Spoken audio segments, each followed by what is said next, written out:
You are looking at Julian's pronunciation guide, where we look at how to pronounce better some of the most mispronounced words in the world, like this other curious word. But how do you say what you're looking for today?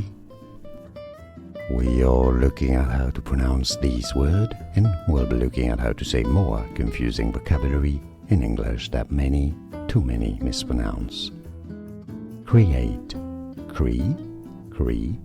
eight. Stress on that second 8 syllable. Both British and American English are similar here.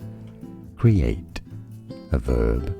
Create is how to say it, pronounce it, pronunciation in English. More videos for you here. Create. Thanks for watching. Here are more videos on how to pronounce more confusing words and names too many mispronounced. Like this video if you found it useful. I appreciate your support. I'll see you soon and thanks for watching.